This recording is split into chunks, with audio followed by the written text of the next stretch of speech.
Hey, hey, everybody. It says it's showtime. So we have action. The computer's working. We have internet. Everything's a go. It's all good. So happy Tuesday. Terrifying Tuesday is what I'm going to call it today.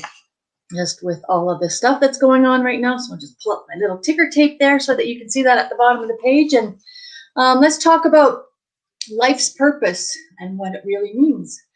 And I'm getting a little bit cryptic there, just to get you guys interested in some of the stuff I'm going to discuss with you today.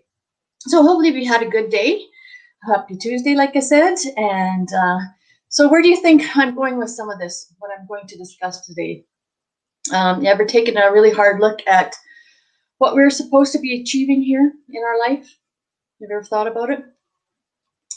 When we lived at home with our parents, our biggest goal was to move away from home and to be able to be self-sufficient and provide for ourselves and live in our own place and have a car and all of that jazz.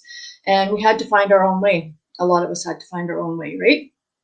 So we want to be able to support ourselves and make a go of it. So it's no different than growing a business or growing a team. So they kind of connect there. So I thought that was a kind of interesting way to put it and connect it together for you guys today. So hopefully you stick around and spend some of your day with me, and I'd appreciate it. So lovely to have you here. So Terrifying Tuesday. Hello, everyone, and welcome to my page today. Spending some of your precious time with me. I really do appreciate it. And this is my community where I help other like-minded entrepreneurs gain education and skills on building a business online, the modern way. So I'm here, and you say, well, what does that mean, Heather? I don't understand that. What does that mean? I'm here to provide you with information about attraction marketing and strategies and skills in social media, live video, branding, posting with intention, and not being a spammy Pammy. And sorry for anyone out there that's name is Pam. I don't mean any offense by that. It's just a little bit of a joke here. I do have some company here. Hello, Judy and Bob. Lovely to see you. Appreciate your time today. And we have Cynthia on here as well. Lovely to see you today as well. Good morning to all my Australian friends there. They're from Australia, so that's wonderful. If you want to pop on here like Judy and Bob, there's a link up above. It says StreamYard, and you might just have to give it permission so I can see your little profile picture pop up on here, just like both of theirs did. So I'm going to continue on here, and we're going to talk about living life on purpose and with intention, and what does that mean? So I'm going to pass on a few tips and tricks that I learned over the weekend from one of my mentors, and Eric Worre. And he's just a wealth of knowledge, and he had so many guests on that I'm just sharing a little tidbit with you. So I compared it to life in general, what he's trying to say about building a business. I compared it to being a parent, or as a teenager wanting to move away from home. We want to build our business the same way. And so we want to be able to have our business partners or team members be able to not depend on us for everything, just like we're not depending on our parents for anything now as an adult. And your whole goal in life is to raise your kids so that they can be self-sufficient and can fly on their own, right? Take the training wheels off, and hopefully they'll be able to provide for themselves and create a life and a home, and not ever have to move back and live in your basement, hopefully. So it's the same thing in business. If you hold your partners or your team members' hands all the time and never give them the chance to be able to solve situations that are happening or solve problems that are happening to them, they'll never learn the skills that you need to grow a successful business. So if you can't pass along your knowledge and information of the steps and hurdles that you've had to overcome, then how do you expect them to be able to overcome them as well? So it's just like how we teach our kids, or how a teacher teaches a student, or how a mentor teaches one of us as well. So those are all kinds of comparisons that we can use kind of in the same way. So you want to be able to let them fly on their own. And to get to that point, you want to be able to show them how to duplicate the system that you have in place. And without duplication, you won't create leaders like yourself. So the difference between having a job and having a business is a job is where somebody works to sell things, and they build and expand their team. And that's more of a job situation. Whereas if you create duplication and you bring that person into a leadership role, then it becomes more of a business. So does that make sense? I hope I'm making sense. I hope that you're catching what I'm trying to throw out there at you. So if you don't take off the training wheels, if you don't take off the Band-Aids and rip that Band-Aid off and let those people learn, and there's going to be a few stumbles along the way, but be there to help pick them up and be there to provide maybe some answers or maybe just steer them in the right direction. Like I said, it's like kind of like being a parent. You have to let your child fall a few times before they learn from their mistakes. Like when the child's a smaller child, I mean, like learning how to walk and stuff is different than driving a car or borrowing the car and getting in their first car accident and phoning and going, "Mom, I'm in a car accident," and those kinds of things. So it's the same kind of thing with a team member. You want to pass on your knowledge and skills of the, like I said, the hurdles and obstacles that you've had to overcome to get where you're at. And why not share that wealth of information with them so that they don't have as many barriers to overcome that maybe you have.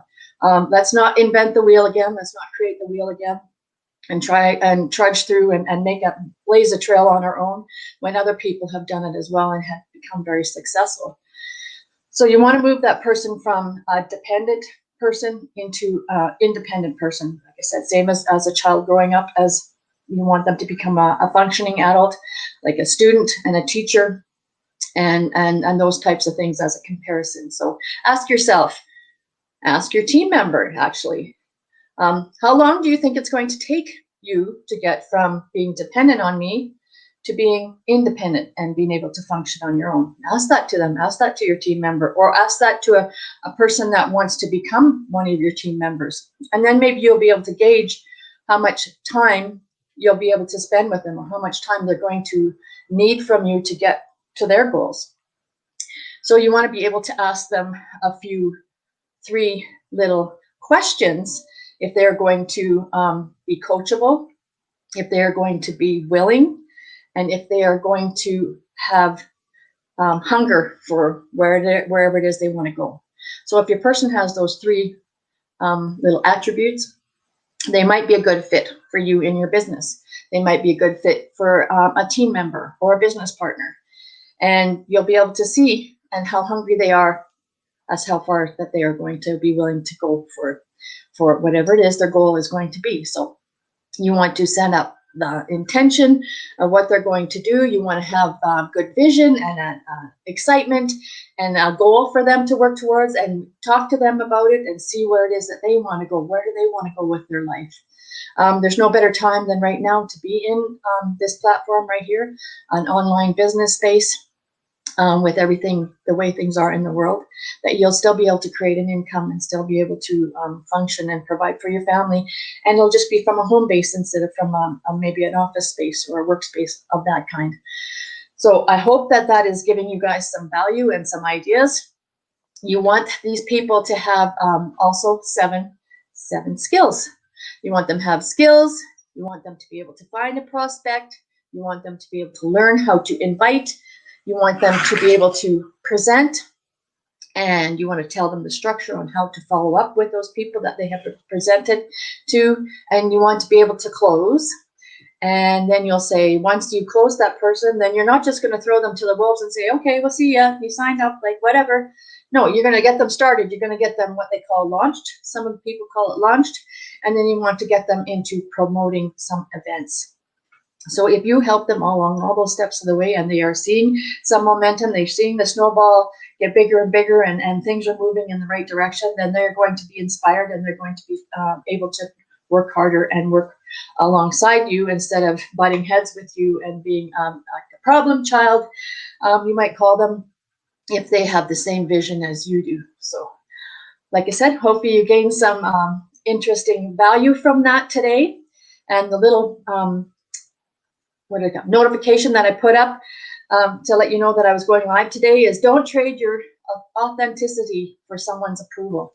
So I think that's a valuable gem to take along with you today. And like I said, thank you everyone for being here live with me, and for anybody that's coming in on the replay, I do appreciate it. Let me know where it is that you're coming in from.